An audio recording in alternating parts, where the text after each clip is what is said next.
I'm here for UBTV, where after weeks of political fighting, the mayoral race comes to a heady conclusion tonight in the Wills Memorial building. Do you think Bristol needs a mayor? Yeah, I think it does. I think it will be useful because we're going to get a bit more local coverage from where we're from, and I think with this election especially, it's going to bring a bit of outside news to Bristol. I think that's going to be a good thing. Do you know who you want to vote for yet? I'm not sure. That's why I'm here. Perfect. The event was organised by the union and chaired excellently by Scheherazade, the Students' Union Chair of the Student Council. All the candidates will have a chance to answer 5 questions that have been pre-selected from those submitted by students and members of the public. All candidates will strictly have 1 minute to answer the questions. Right, on to the candidates. I would now like to ask each candidate from my left to introduce themselves with their name and the name of their party before we start with the first question.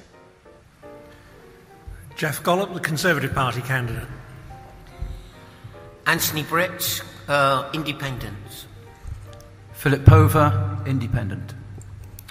Tom Baldwin, Trade Unionists and Socialists Against Cuts. John Rogers, Liberal Democrat candidate. Marvin Rees, Labour Party candidate. George Ferguson, Putting Bristol First. I'm Neil Maggs, Respect Party, anti-war, anti-cuts candidate. Daniela Radici, Green Party candidate. Tim Collins, Independent, Safe Filton Airfield. Owen George, Independent, Fiercely. Rich Fisher, Independent. The candidates were asked some tough questions by the packed-out audience in the Wills Memorial Hall.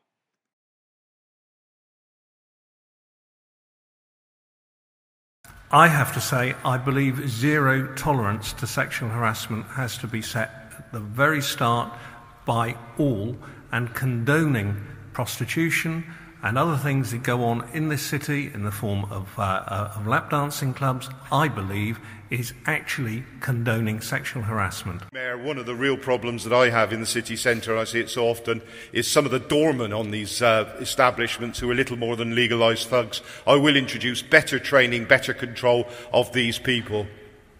Thank you. Daniela Radici. Yeah, I'd like to ask all the women in the audience a question. I'm not going to, but I'd like to ask you, how many of you have not received any unwelcome physical harassment from a man? And I bet it would be very, very few. I would say there's so much to be done on wider culture. I suppose what I would say is we really want to, what we've said is we want to put a piece of work in place about mental health and well-being of children and young people from a very early age, from age of 5. Dealing with issues like self-esteem, self-awareness, what is acceptable and what is not acceptable behaviour. That has to underpin the academic drives of our education system. So I would like to ask every candidate from my left to give me a yes-no answer as to whether they would be held personally accountable for forcing the strip clubs and massage parlours to close down in Bristol, starting with Tony Britt. I would say no. Philip. I would be happy for them to close, yes. I would close them, yeah. I'm struggling with this, but I think I'm yes or no? Well, I'm being a good Liberal. I'm sitting on the fence here. But I am considering it, definitely. I think it is something which is a really important issue. So maybe. Maybe. Marvin Rees. Yes. George Ferguson. Yes, I committed to a couple of nights ago. Neil Maggs. Absolutely, definitely, and I've read a report that Peter Stringfellow wants to open a club in Bristol. That's absolutely disgusts me. Is that yes or no? The first word I said was yes. Thank you. No, actually, the second word I said was yes. The first word was absolutely. Thank you. Daniela Radici. Yes. Tim Collins. Well, I had to declare an interest. I've had to make planning applications on behalf of club owners before in the past, and yes or no? No.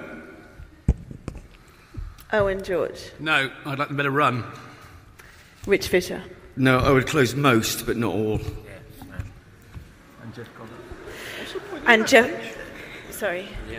My personal view is yes, but it's a question of how much power the mayor will actually have to carry it out. But if I possibly can, yes.